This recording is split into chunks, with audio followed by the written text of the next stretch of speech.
Hello everyone, मेरा नाम है आदर्श और मैं जैसा कि आप जानते हैं कि बहुत से वेरियस साइकोलॉजिकल और नॉन साइकोलॉजिकल फैक्ट्स पे बात मैं करता हूँ और बहुत से सोशल स्टडी से रिलेटेड स्टूडेंट से रिलेटेड मुद्दों पे बात करके थोड़ी सी कम्युनिकेशन करके अपनी कम्युनिटी से बात करके एक कम्युनिटी बनाने का ट्राई कर रहा हूँ। ओके, यहाँ पे हम आज बात करेंगे डिसिप्लिन। ओके, जैसे ही हम डिसिप्लिन का शब्द सुनते हैं मोस्ट ऑफ द लोगों को ये लगता है कि ये कोई पेनफुल चीज है, ये तो बड़ा मुश्किल काम है। But according to me discipline is something, it is, you could consider it as freedom.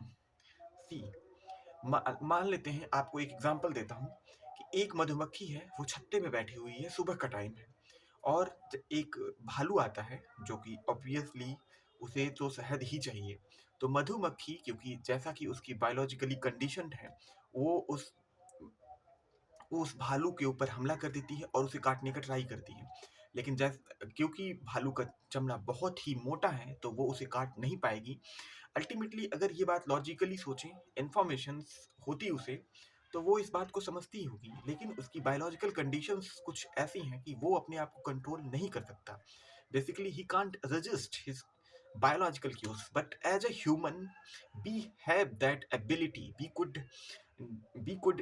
uh, we could control our biological cues. हम अपने बायोलॉजिकल जो सिग्नल्स हैं उन्हें रोक सकते हैं।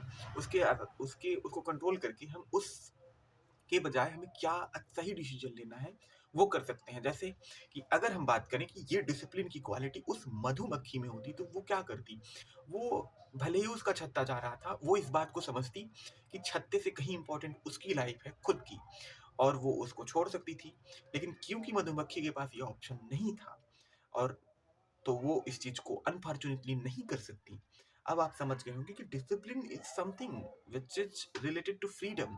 हम चूज करते हैं, बहुत से ऑप्शंस अवेलेबल जो हैं उनमें से।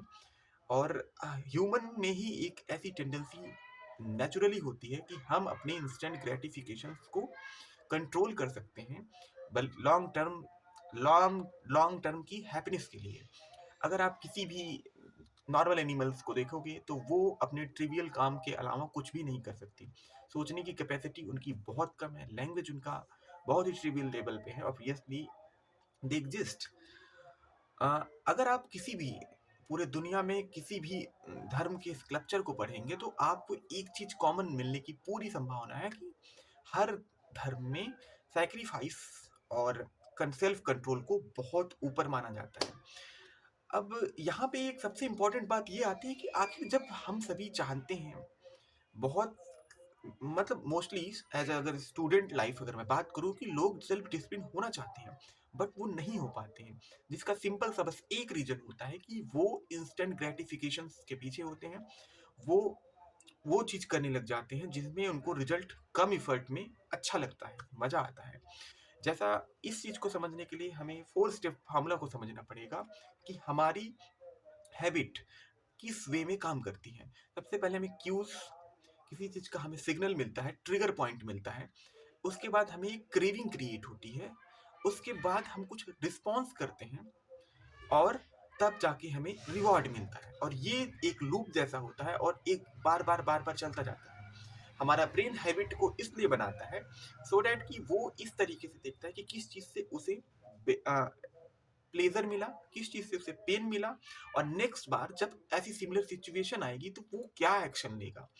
तो बेसिकली ब्रेन हमारा, क्योंकि प्रिमिटिवली और बायोलॉजिकली इस चीज के लिए ट्रेंड है कि जहाँ पे उसे कम इफर्ट में प्लेजर मिलता है वो उसी के डायरेक्शन में जाता है। हमें क्या करना है, जैसे जैसे अगर मैं आपको ऑप्शन दूं कि आपको 10 रुपए मिलेंगे अभी या 10 रुपए मिलेंगे 2 घंटे बाद, पूरी पॉसिबिलिटी है कि आप अपने बायोलॉजी का यूज करके, अपने सेल्फ कंट्रोल का यूज करके अ, आप 20 रुपए के लिए जाओगे।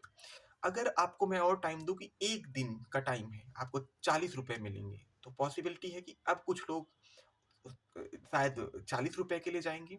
लेकिन अगर मैं आपसे कहूँ कि 10 रुपए को 10 साल के लिए रखो तो आपको 10,000 रुपए मिलेंगे। अब आपको क्या लगता है कितनी पॉसिबिलिटी है, कितने लोग इस चीज के लिए जाना चाहेंगे।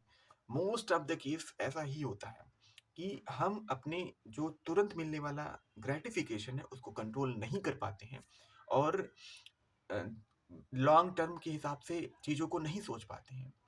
तो मुझे क्या लगता है कि किसी भी कंडीशन में जब आप कंफ्यूज हो कि हमें क्या डिसीजन लेना चाहिए, तो आपको हमेशा इस चीज़ पे फोकस करना चाहिए कि हमारा लॉन्ग टर्म में हमें क्या प्लेजरेबल है, और ये एक नॉर्थ स्टार जैसा काम करेगा, एक ऐसा डायरेक्शन तय करेगा जिसके बेसिस पे हमारे जो शॉर्ट टर्म में रोज के हमारे डेली डिसीजंस होते हैं वो भी इम्पैक्टेड होंगे और हम सही डिसीजन ले पाएंगे एट द एंड।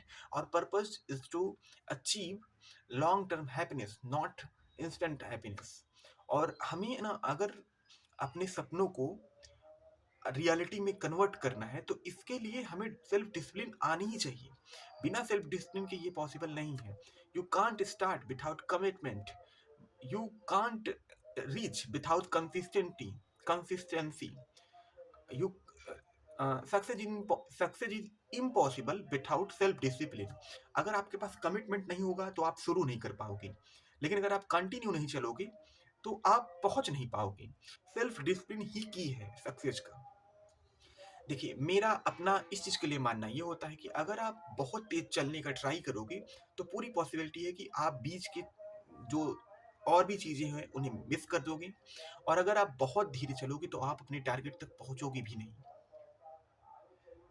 आपको क्या करना है, आपको मेरे हिसाब से एक एवरेज मार्क लेके चलना है और ऐसा अनरियलिस्टिक टारगेट नहीं सेट करना है, जो अचीवेबल ही ना हो। हमें we need not to overestimate what we could do in one day. We, but as a human, we always overestimate what we could do in one day and always underestimate what we could do in 10 years.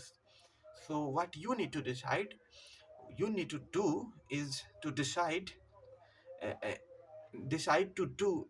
to follow self discipline, and for that you need to set some target.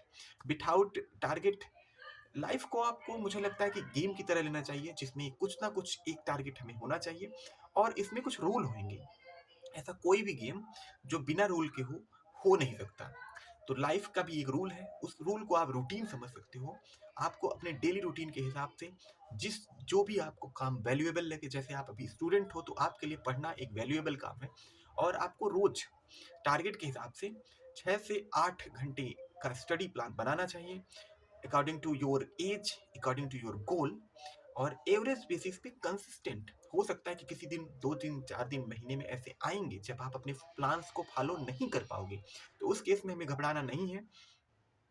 बस इस चीज़ पे focus करना है कि हम again, अगर हमसे कुछ एक दिन भी मिस किया हमने, तो कोई बात नहीं, नेक्स्ट डे उसे हम ट्राई करेंगे। आपका टारगेट ये होना चाहिए कि कभी भी 2 दिन लगातार मिस नहीं करना है। धीरे धीरे चीज़ें, सेल्फ डिसिप्लिन भी एक एक ऐसी क्वालिटी है, आप इसे स्किल समझ सकते हो एज ए स्किल। जैसा जैसा आप धीरे धीरे इस पे काम करोगे, आप इसे और बढ़ाते जाओगे। The more you learn, the more learning become easy for you.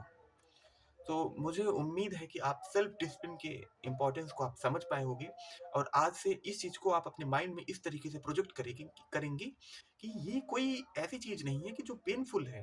मुझे लगता है कि सेल्फ डिसिप्लिन ही सबसे बेस्ट क्वालिटी है। अगर आप किसी सक्सेस होना चाहते हैं तो आपको सेल्फ डिसिप्लिन फॉलो करना ही पड़ेगा। Thank you for watching, keep watching me and keep subscribe Adarsh modern. Thank you.